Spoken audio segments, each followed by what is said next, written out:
Hi students, welcome to our channel Hindi Gyan Mandir. Students, మనకి ఎవరైతే ప్రవీణ పూర్వార్ధ రాస్తున్నారో ఇప్పుడు మీకు కనిపిస్తుంది కదమ్మా. సో అది ప్రవీణ పూర్వార్ధ గైడ్ అనమాట. ఓకే, సో పేపర్ 1 గురించి ఎక్స్ప్లెయిన్ చేయబోతున్నాను. ఇందులో మీరు thumbnail ఆల్రెడీ చూసే ఉంటారు కదా. సో అలాగే అంటే ఇంపార్టెంట్ టాపిక్స్ ఏంటి, ఏం చదవాలి, దేనికి ఎన్ని మార్క్స్, ఇవన్నీ చెప్తాను. అంటే మోడల్ పేపర్ ఉంది, అయితే ఎందులో నుంచి చదవాలనేది కదా మనకి ఇంపార్టెంట్. సో అదే ఇక్కడ మీకు చూపించబోతున్నాను అనమాట. చూడండి, కంటెంట్స్ ఏమేమి ఉన్నాయి ఇందులో. ఫస్ట్ నవీన గద్య చైనిక, అందులో స్కందగుప్తు, నిబంధ సౌరభ్, గబన్, ఈ 4 పార్ట్స్ ఉన్నాయి. వీటి నుంచి అంటే సందర్భ సహిత వ్యాఖ్యలు ఎందులో నుంచి వస్తున్నాయి, ఎన్ని వస్తున్నాయి, క్వశ్చన్ అండ్ ఆన్సర్స్ ఎన్ని వస్తున్నాయి, సారాంశాలు ఎన్ని, ఓకే, చరిత్ర చిత్రణలు ఎన్ని, ఏం చూసుకుంటే చాలు అనేది ఇప్పుడు చెప్తాను. ఓకేనా. సో ఛానల్ని ఇంకా ఎవరైనా సబ్స్క్రైబ్ చేయకపోతే సబ్స్క్రైబ్ చేసుకోండి అమ్మా. ఇక నుంచి కంటెంట్ మొత్తం అప్లోడ్ చేయాలనుకుంటున్నాను. అంటే ఇందులో ఏదైతే ఇంపార్టెంట్ అని చెప్తానో వాటిని షార్ట్ కట్ చేసి ఎక్స్ప్లెయిన్ చేస్తాను మీకు విత్ నోట్స్. ఓకేనా. సో అది మీకు చాలా అంటే చాలా హెల్ప్ అవుతుంది అనమాట. మీ తర్వాత వాళ్ళకు కూడా చాలా హెల్ప్ అవుతుంది. సో చూడండి, ఇంక లేట్ చేయొద్దు, కంటెంట్లోకి వెళ్ళిపోదాము. ఇక్కడ మనకి క్వశ్చన్ పేపర్ చూస్తే గనక ఫస్ట్ చూడండి. ఎస్, పేపర్ 1 చూడండి. किन्हीं 3 అవతరణों की సంప్రసంగ్ వ్యాఖ్య कीजिए. ఫస్ట్ ఆఫ్ ఆల్ 100 మార్క్స్కి పేపర్ ఉంటుంది, 3 అవర్స్, అది మీకు తెలిసిందే. అయితే ఇక్కడ ప్రసంగ సహిత వ్యాఖ్య అంటే యానిటేషన్స్ అనమాట. సో ఈ యానిటేషన్స్ 15 మార్క్స్కి ఇస్తారు. అంటే ఏంటి, ఎన్ని రాయాలి, 3 రాయాలి. 3 కూడా ఒక్కొక్క దానికి 5 మార్క్స్ కదా. సో 5 మార్క్సే గనక మనం ఒక సైడ్ రాసుకుంటే చాలు, మార్క్స్ వస్తాయి. ఖచ్చితంగా మీరు అటెంప్ట్ చేసినందుకు 3 మార్క్స్ అనేవి వేస్తారు డెఫినెట్గా.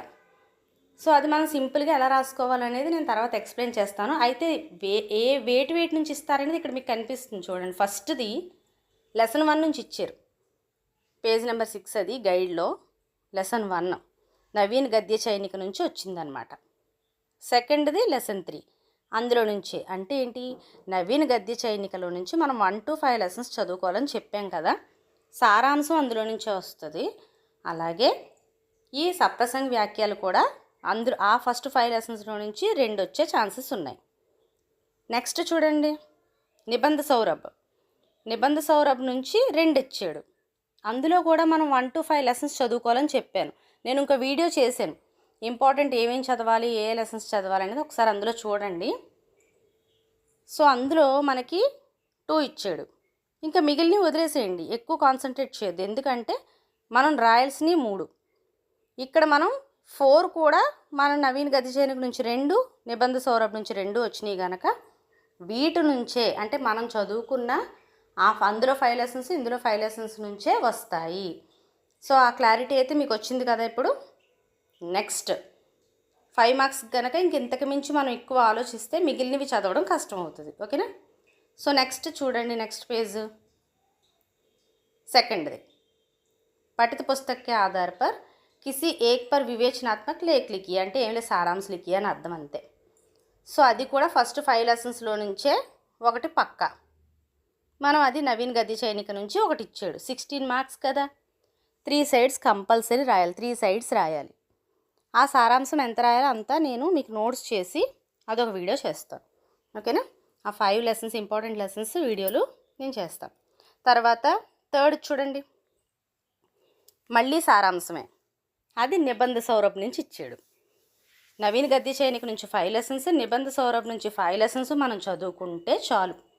సో అక్కడికే ఎన్ని మార్క్స్ అయిపోయినాయి దగ్గర అదో 15, ఇదో 15, 30 ప్లస్ ఇదో 16, 46. సో అర్థమైంది కదా. ఇది కూడా ఫస్ట్ 5 లెసన్స్ నుంచి మనకి సారాంశం ఒకటే రాయాలి, ఆ 5 నేర్చుకుంటే ఒకటి పక్క.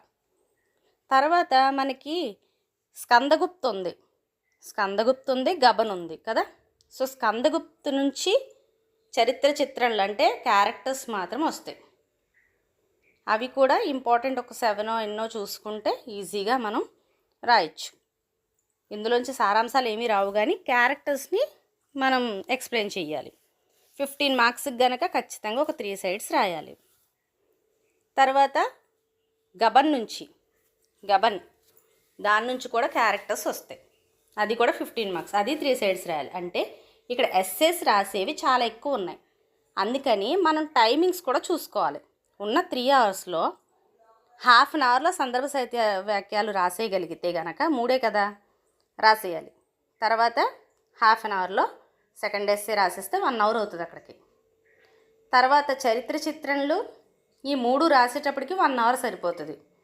స్కందగుప్తు గబన్ నుంచి చరిత్ర చిత్రణం, అలాగే నిబంధ సౌరభ్ నుంచి సారాంశం, ఈ 3 కూడా 1 నుంచి 1.5 అవర్ పడుతుంది అనమాట. ఇంకా తర్వాత మనకి అంటే ఈ ఎస్సేలన్నీ ఒక హాఫ్ అన్ అవర్ చొప్పున వేసుకోండి సరిపోతాయి, రాయడానికి టైం సరిపోతుంది. తర్వాత లాస్ట్ హాఫ్ అన్ అవర్ ఉంటుంది. ఇక్కడ కూడా మనకి టిప్పణీలు అంటే ఒక షార్ట్ నోట్ రాయాలి, అవి కూడా 3 రాస్తే చాలు. ఎందులో నుంచి ఇచ్చాడంటే అది కూడా సేమ్ మనకి మనం నేర్చుకున్న నిబంధ సౌరభ్ అలాగే నవీన్ గద్య సైనిక నుంచి ఆ 5 లెసన్స్లో నుంచి ఒక 2 పక్కా వచ్చేసినాయి. తర్వాత గబన్ చదువుకుంటాం కదా, ఆ గబన్లో క్యారెక్టర్లు చదువుతాం కదా, అవి ఒక 2 ఇచ్చాడు. అంటే ఇక్కడికి మనకి 4 ఇందులోంచి వస్తున్నాయో తెలిసిపోయినాయి. ఆ 4 మనం చదివినయే. సో మనం ఇందులో రాయాల్సింది 3. అర్థమైందట్టుంది ఇప్పుడు మీకు. ఆ 3 కూడా మీరు ఎక్కువే రాయాలి, అట్లీస్ట్ 2 సైడ్స్ రాయాలి. ఓకేనా, 2 సైడ్స్. ఎందుకంటే ఒక్కొక్కటి 8 మార్క్స్ అమ్మ, అక్కడ 24 మార్క్స్, తక్కువ కాదు. ఏది వదలద్దు, అన్నీ అటెంప్ట్ చేయండి. 8 మార్క్స్ చొప్పున 3 రాయాలి. సో అందుకని ఏది వదలకుండా అన్నీ రాస్తే మినిమం మీరు అటెంప్ట్ చేసినందుకు 5 మార్క్స్ పడతాయి. 2 సైడ్స్ రాస్తే చక్కగా 7, 6 కూడా వేస్తారు. ఓకేనా. సో అందరూ బాగా రాయాలి, ఎగ్జామ్కి బాగా చదవాలి, ఇప్పటి నుంచే ప్రిపేర్ అవ్వాలి, అప్పుడు బాగా రాయగలుగుతారు. అన్నీ అటెంప్ట్ చేస్తే ఫస్ట్ క్లాస్ పక్కాగా వస్తుంది. All the best all of you. Bye, we will meet in next video. Okay, bye.